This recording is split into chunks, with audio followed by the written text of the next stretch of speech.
Partout où je vais, on ne m'aime pas.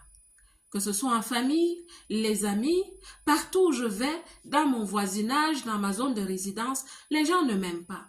Peut-être que les gens n'aiment pas mon étoile, ma lumière brille un peu plus, donc je dois me cacher. Quand je vais au travail, j'arrive le matin, je dis juste bonjour, je fais un sourire, je vais m'asseoir. Je fais ce qu'on me donne de faire et puis basta.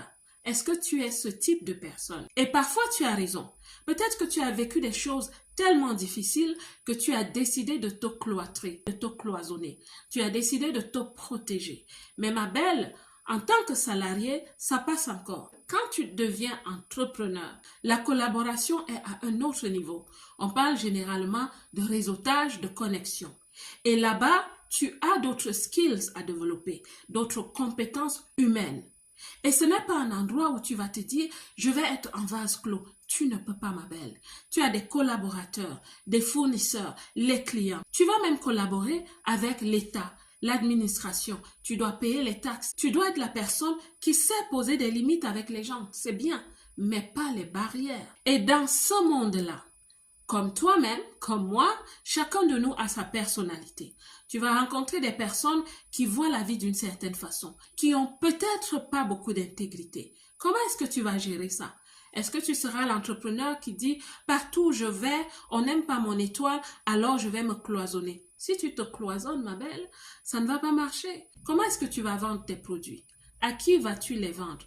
Nous sommes tous imparfaits. Comment vas-tu faire, ma belle? Donc, c'est le moment pour toi de te dire « Dans ce domaine, je ne suis peut-être pas prête ». Et en tant que coach qui parle aux femmes de la diaspora, je vais te dire, la majorité d'entre nous avons connu des blessures. On est arrivé, on a eu des surprises. On pensait aller dans un Eldorado et on débarque, on a des chocs à beaucoup de niveaux. Et c'est des chocs qui nous ont parfois laissés avec des blessures, des désappointements. Alors, est-ce que tu vis encore avec les blessures comme le rejet, l'humiliation? Est-ce que tu te culpabilises encore d'être venu dans la diaspora? Je viens juste de lever un pan de voile pour que tu aies l'éveil et que tu te dises, il y a des blessures sur lesquelles je dois encore travailler avant de laisser mon cocon dans le salariat. Maintenant, question numéro 4. Quelle est ta posture au travail? Quelle est ta dynamique quand tu travailles? Es-tu cette personne qui dit « Je suis ici pour faire mes tâches, ce n'est pas la compagnie de mon père ». Et il y a des personnes en entreprise qui attendent toujours qu'on leur dise de faire quelque chose. Elles ne prennent presque jamais d'initiative parce que ça rejoint le premier état d'esprit, ce n'est pas la boutique de son père. La troisième catégorie de personnes, c'est celles qui sont toujours prêtes à 16h55. À 16h55, le bureau est prêt. Elles attendent